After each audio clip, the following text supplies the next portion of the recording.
When we live with happiness, when we have so much thing, we don't even care about anything. We don't come to the temple. We don't do all that. But when we exhausted, when we overwhelmed, when we suffer so much, now we thought about the Buddha and come to the Buddha and offer a bundle of banana. May all those sufferings be gone from me. May my family be happy, be peaceful. And then for those who are poor or, wanted to have some wealthy life, and offer a banana and ask, if I can win the lottery, I will offer to this temple, and so on and so on. Is that suffer or no? Still suffer, because when we in front of the Buddha, we still asking. Kneeling down in front of the Buddha, we still asking for things, which is expectation. Whenever you want something that you cannot get, we suffer. But we keep doing that repeatedly.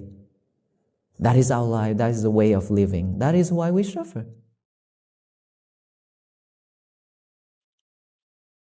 We never knew that, or even if we know, we still wanted to ask, but we don't want to work it upon ourselves.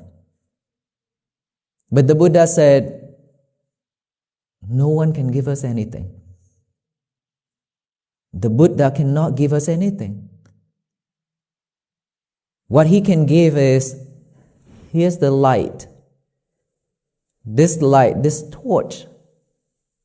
I show you the path.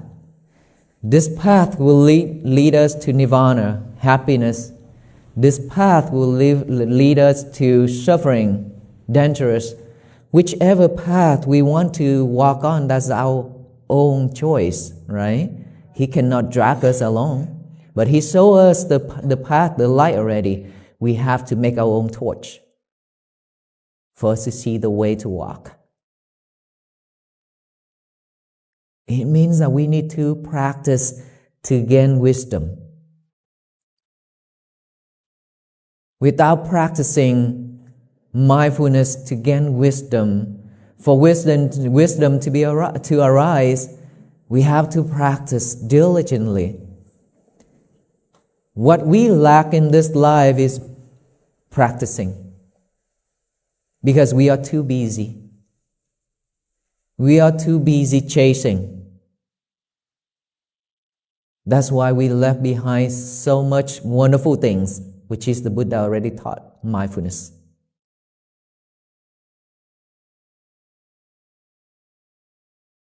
Without practicing mindfulness, we keep on reacting and keep on hanging around in this world, hanging around when we see beautiful things, beautiful people, and so much things that distract us.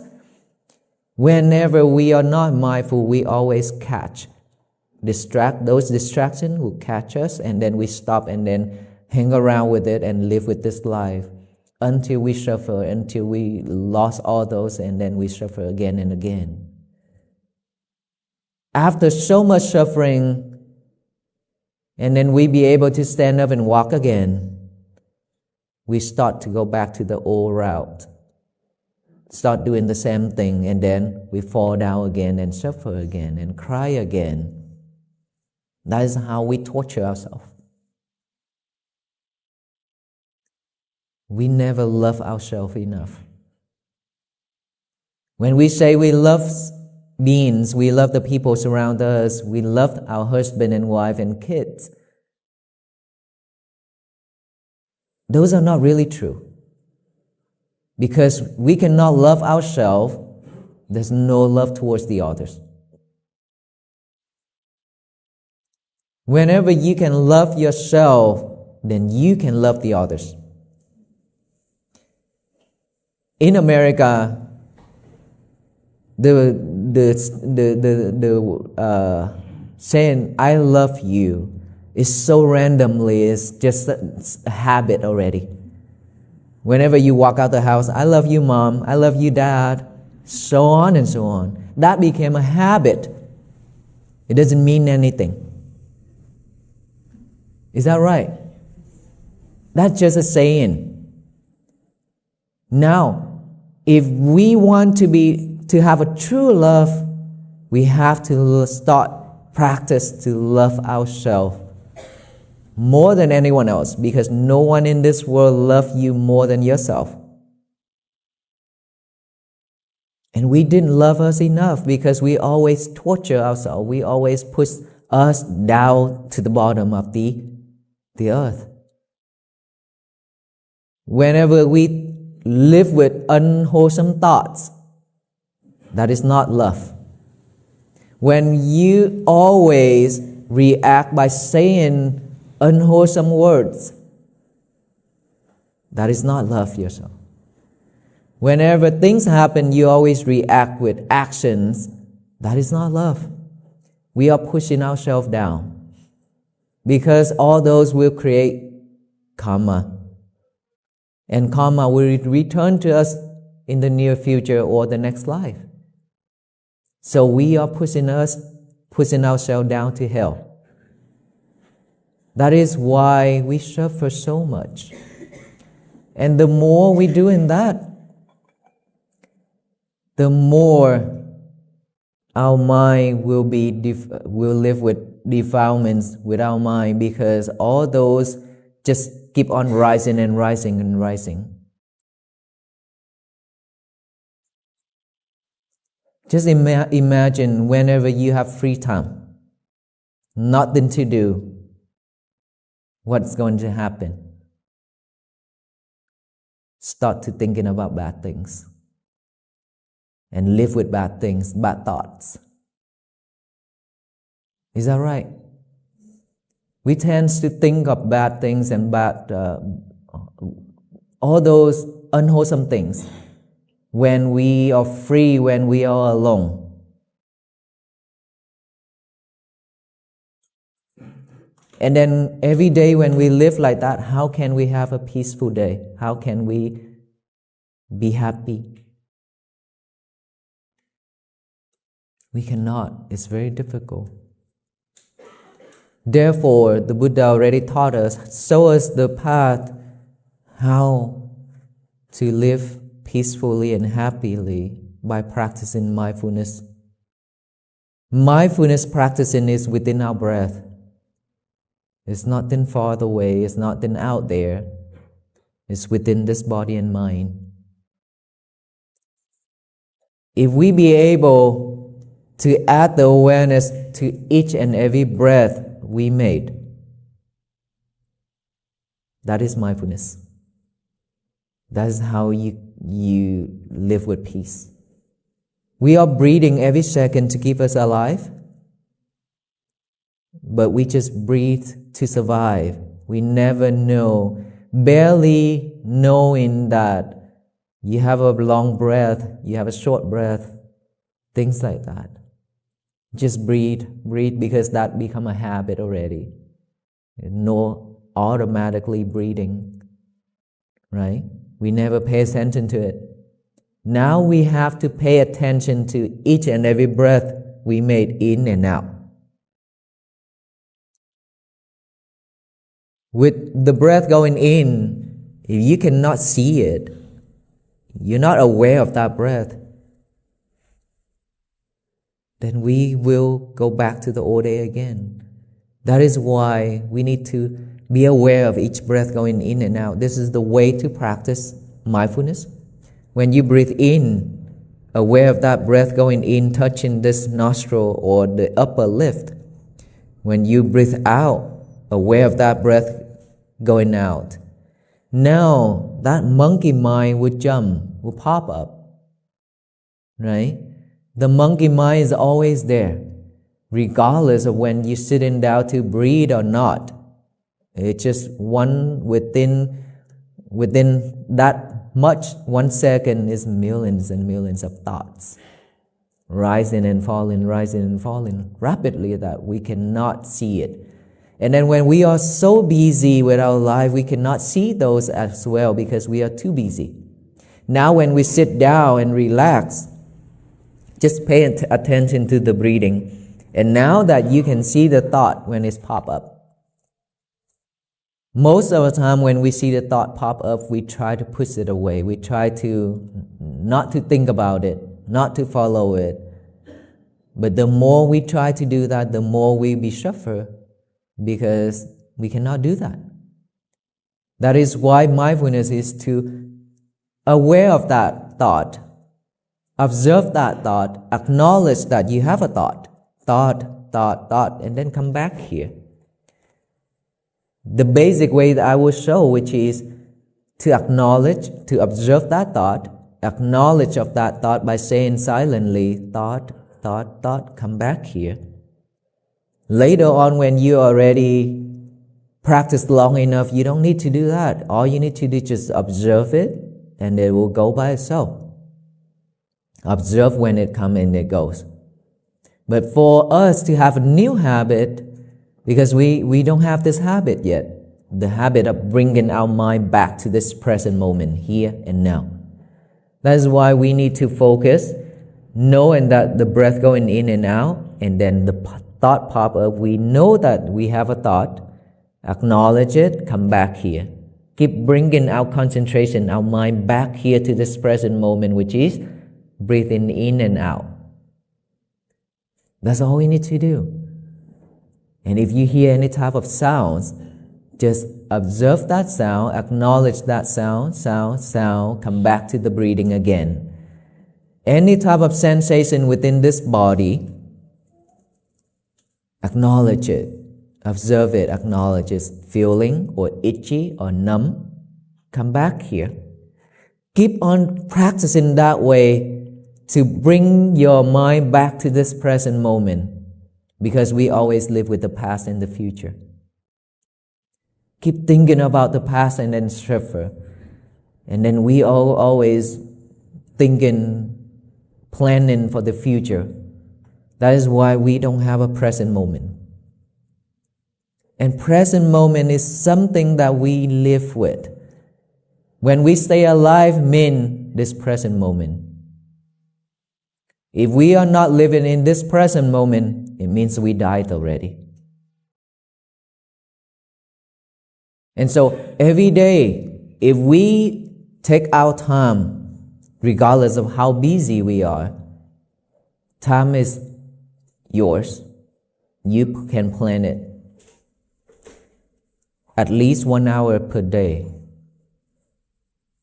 Practice that.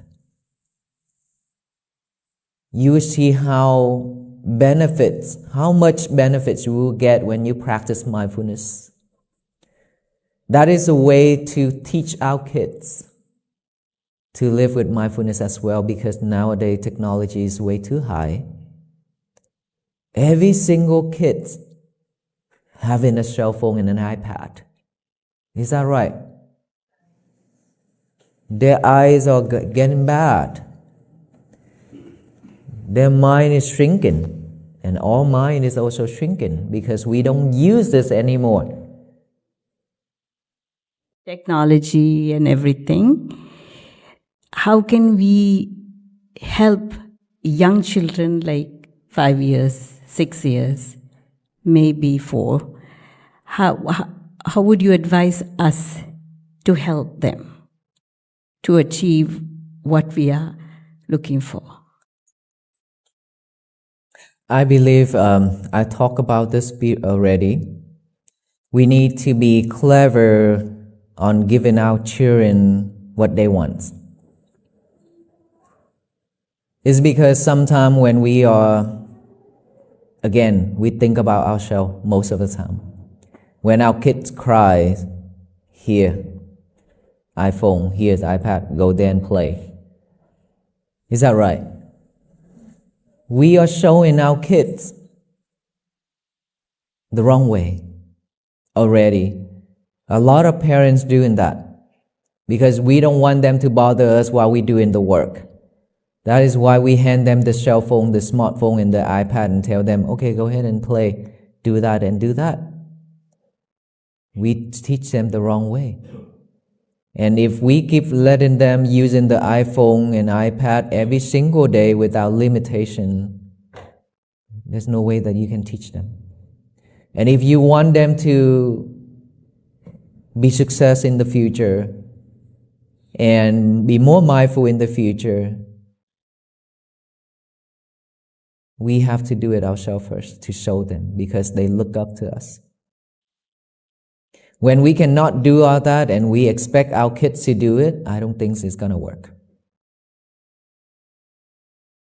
Right?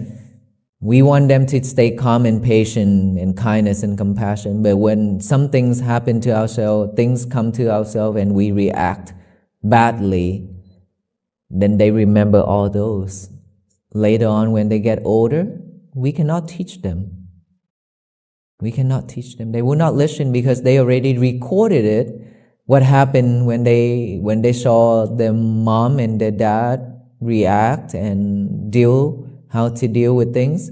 They recorded it and they remember. We cannot teach them if we cannot do the thing that we are showing them.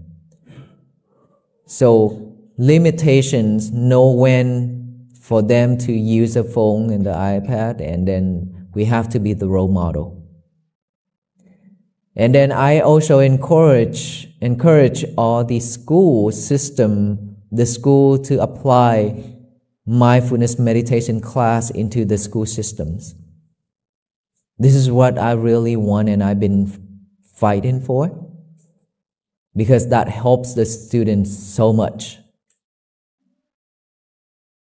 So much distractions for them already. Now they need a place, they need some time to calm down.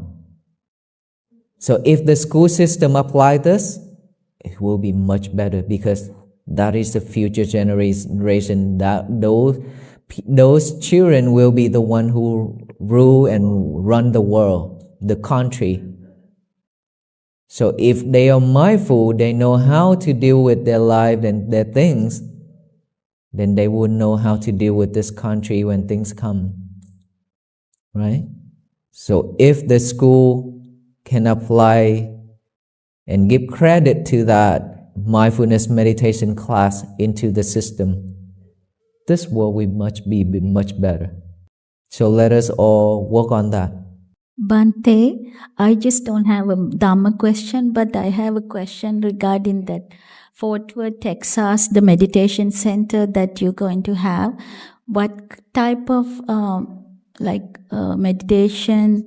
I know it is Theravada, but like in future, how it going to be flowing? And do you have meditations, retreats and Theravada type of education? I know it's going to be Tripitaka carving, and can you please elaborate a little bit about it?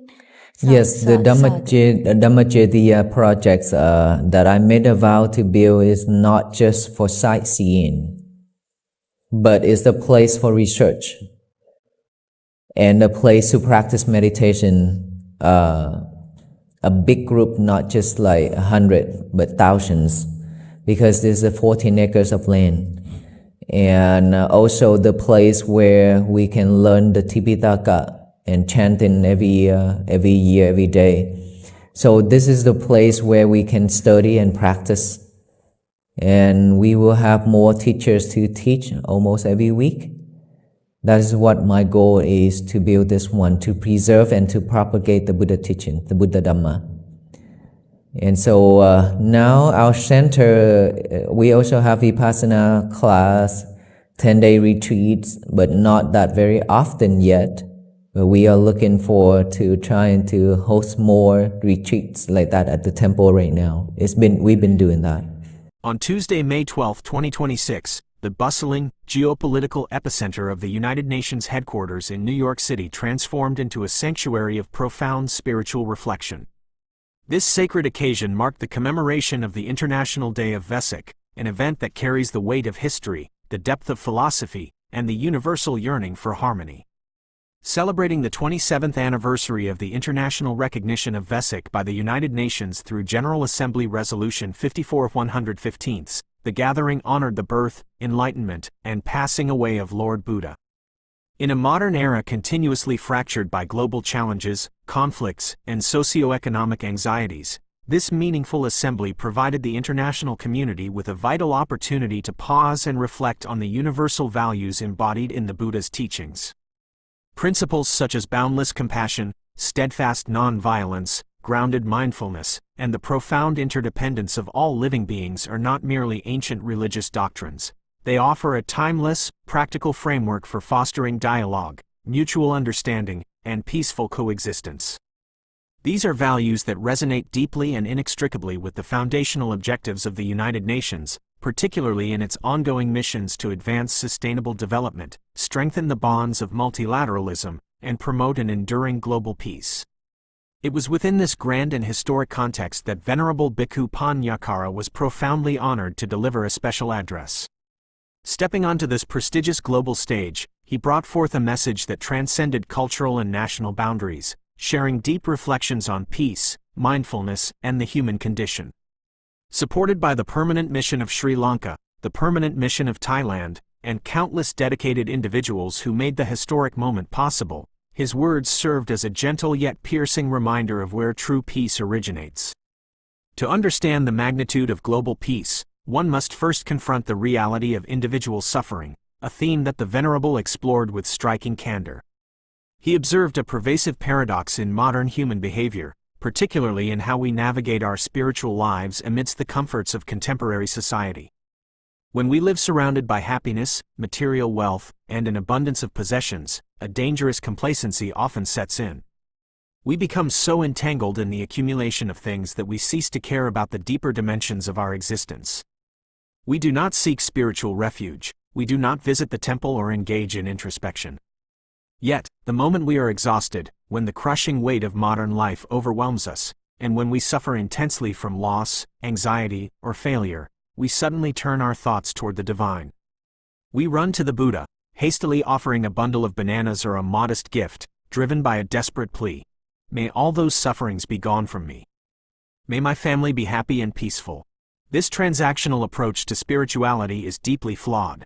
The Venerable pointed out that those who are struggling financially or yearning for a wealthier life might offer a banana and bargain with the universe, saying, "If I can win the lottery, I will offer to this temple." He posed a poignant question to the audience: is this suffering, or is it not? The resounding truth is that it is indeed still suffering. Even when we kneel before the image of the Buddha, if our minds are entirely consumed by asking for things, we are operating from a place of expectation. The fundamental spiritual law dictates that whenever you desperately want something you cannot get, you suffer. Yet, we keep repeating this cycle blindly. It becomes our way of living, the very architecture of our daily lives, and the core reason why our suffering perpetuates itself.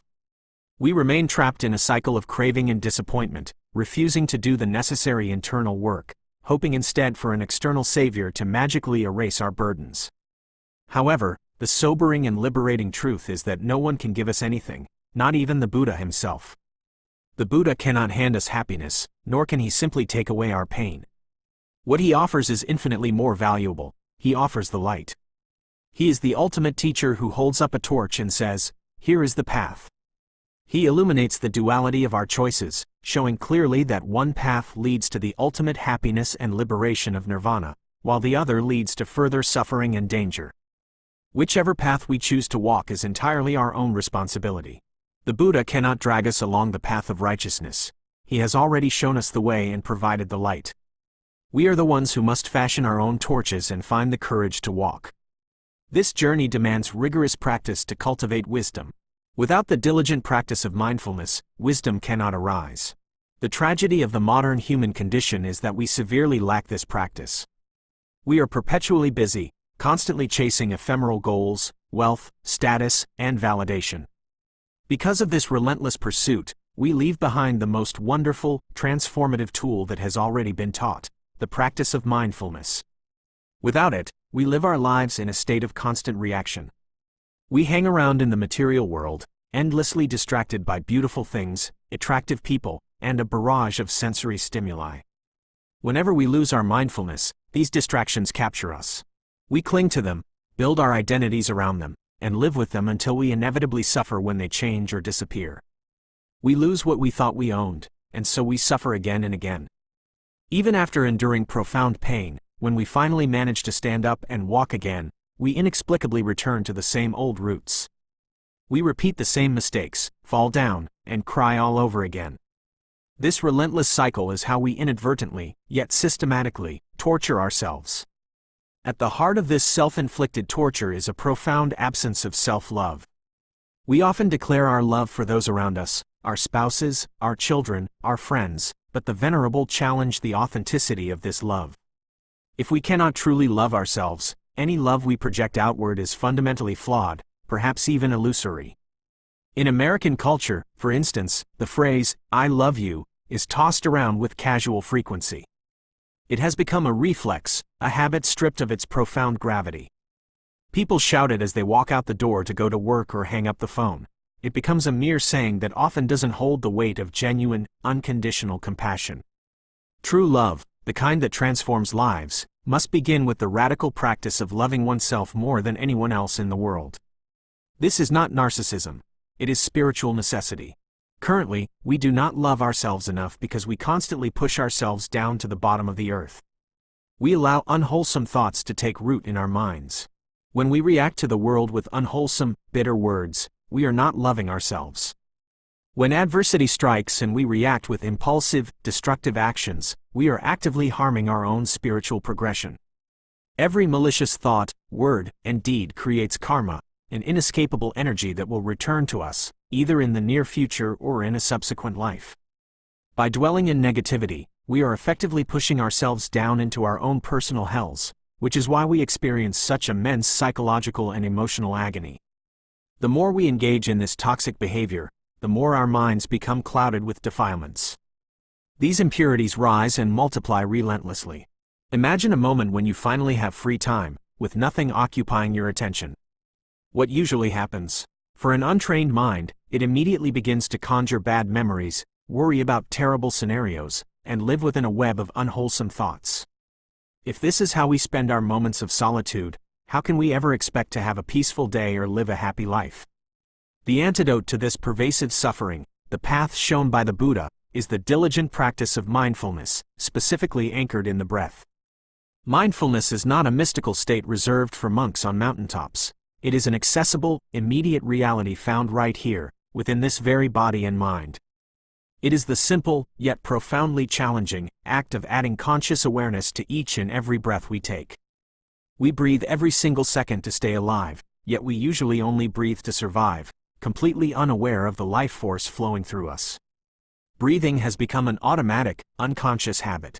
The practice begins by paying deliberate attention to each inhalation and exhalation. If you cannot see or feel the breath going in, if you are not aware of it touching your nostril or your upper lip, your mind will inevitably slip back into its old, destructive patterns. As you breathe in, you must be fully aware that the breath is entering. As you breathe out, you must be fully aware that the breath is leaving. Almost immediately upon attempting this, the monkey mind will begin to jump. The restless, untamed nature of our consciousness will pop up. This monkey mind is always present, whether we are sitting in meditation or going about our busy days. Within a single second, millions of thoughts rise and fall with such breathtaking rapidity that we cannot even perceive them.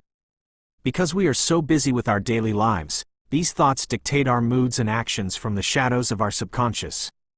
It is only when we sit down, relax, and focus on the breath that we can finally witness these thoughts as they emerge. The most common mistake people make when a thought arises during meditation is to violently push it away. We try to force our minds to be blank, battling the thought and demanding that we not follow it. However, the more we fight the mind, the more we suffer, because the mind cannot be conquered through brute force. True mindfulness is about gentle observation. When a thought arises, you simply observe it and acknowledge it. The basic, foundational technique is to silently label it, thought, thought, thought, and then gently guide your concentration back to the physical sensation of the breath. Over time, as your practice deepens, you will not even need to label it. You will simply watch the thought arise and dissolve on its own, like a cloud passing through an expansive sky. Because we do not currently have the habit of bringing our minds back to the present moment, we must train ourselves. We focus on the breath, a thought pops up, we acknowledge it, and we return to the breath. This gentle bringing back is the core of the practice. The same technique applies to external and internal stimuli. If a sudden noise interrupts you, you do not get angry, you simply acknowledge sound, and return to the breath. If an uncomfortable sensation arises in the body, an itch, a numbness, an ache, you do not immediately react by scratching or shifting restlessly. You observe the feeling, acknowledge itchy, or numb, and return to the breath. Through this continuous, patient repetition, you train your mind to anchor itself in the here and now. This is vital because the untrained human mind is a time traveler, perpetually oscillating between the past and the future. We ruminate on past regrets, bringing old suffering into the present, or we anxiously plan for a future that has not yet arrived. Consequently, we are entirely absent from the only moment that actually exists, the present. The present moment is the very definition of being alive. If we are not living with awareness in this exact second, we are, in a spiritual and psychological sense, already dead. Taking just 1 hour out of our day, regardless of how busy we claim to be, to practice this presence is an act of reclaiming our lives. Time is ours to structure, and prioritizing this practice yields profound, life-altering benefits. This vital necessity for mindfulness extends urgently to the next generation, a topic that sparked deep concern and inquiry during the Venerable's engagement. We are living in an era where technology has advanced at a dizzying pace, bringing with it a unique set of challenges for developing minds. Today, it is common to see children as young as 4 or 5 equipped with their own smartphones and tablets. The consequences are alarming. Their eyesight deteriorates, and more crucially, their minds, and ours, are shrinking because we no longer rely on our own internal cognitive and emotional resources. We are outsourcing our attention to algorithms. When asked how we can help young children achieve the peace and patience we seek, the Venerable offered a practical, compassionate, yet firm perspective. He pointed out the flawed logic many parents use when dealing with a crying or demanding child. For the sake of convenience, to stop the child from bothering them while they work or rest, parents immediately hand over an iPhone or an iPad as a digital pacifier, telling the child to go play. By doing this, we are actively teaching our children the wrong way to self-soothe. We are substituting mindful presence with digital distraction. If we allow children unlimited, unmonitored access to screens every single day, it becomes nearly impossible to instill deep spiritual or emotional resilience in them later. If we want our children to be successful, compassionate, and mindful adults, the transformation must begin with us. Children look up to us. They are sponges that absorb our behaviors, not just our words. We cannot reasonably expect our kids to be calm, patient, and kind if we, as parents, fail to embody those traits. When adversity strikes and we react with anger, panic, or unwholesome words, our children record that behavior in their minds. Later in life, when we try to lecture them about emotional regulation, they will not listen, because their foundational programming was built on watching us react poorly. We cannot teach what we do not practice. Therefore, we must establish clear limitations on technology, knowing exactly when and how long it is appropriate for them to use these devices. More importantly, we must become the living role models of the peace we wish to see in them. Beyond the family unit, the Venerable passionately advocated for a systemic revolution in education.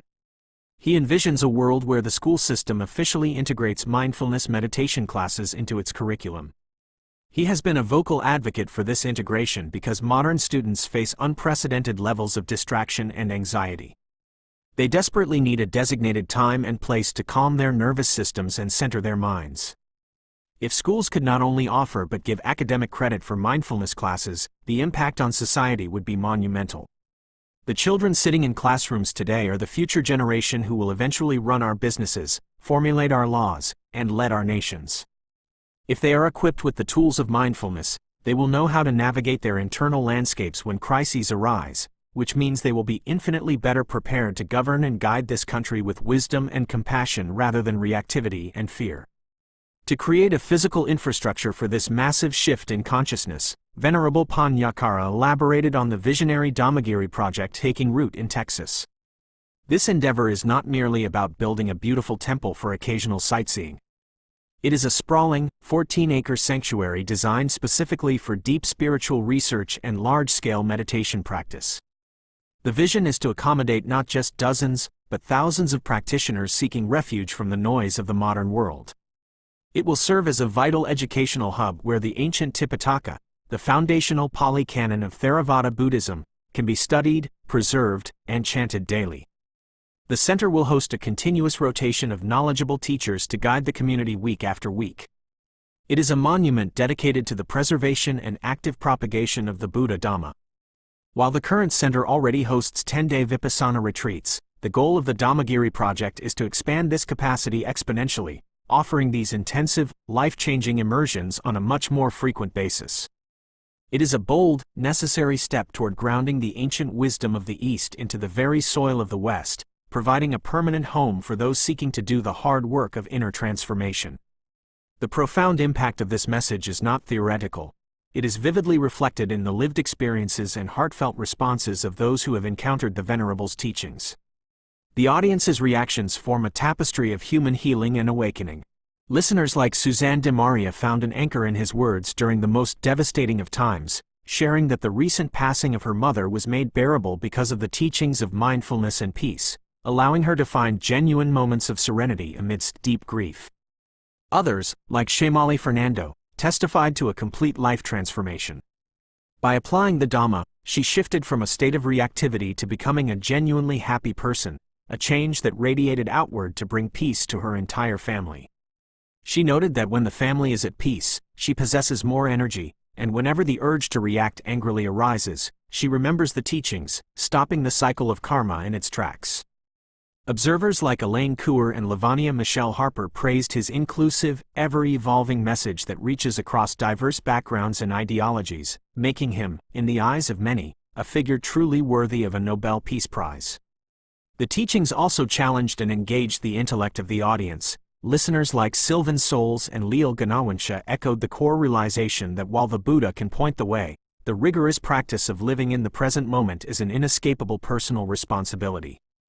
Even technical questions from the audience, such as Patricia Louisa Howard seeking clarification on the concept of defilement, demonstrated a deep, active engagement with the mechanics of suffering and liberation that the Venerable outlined. Ultimately, the historic gathering at the United Nations and the deeply personal teachings shared by Venerable Bhikkhu Panyakara converge on a single, undeniable truth. The grand, sweeping vision of global peace championed by international bodies cannot be realized through treaties and resolutions alone. It must be built from the ground up, starting within the quiet sanctuary of the individual human heart. By confronting our own suffering, abandoning our unrealistic expectations of the divine, learning to truly love ourselves, and anchoring our minds in the present moment through the breath, we dismantle the engines of conflict within us. As we extend this mindful awareness to our children and build institutions to preserve this wisdom, we begin to heal the world. May the profound teachings of peace, mindfulness, loving kindness, and compassion continue to inspire and guide humanity through its darkest challenges.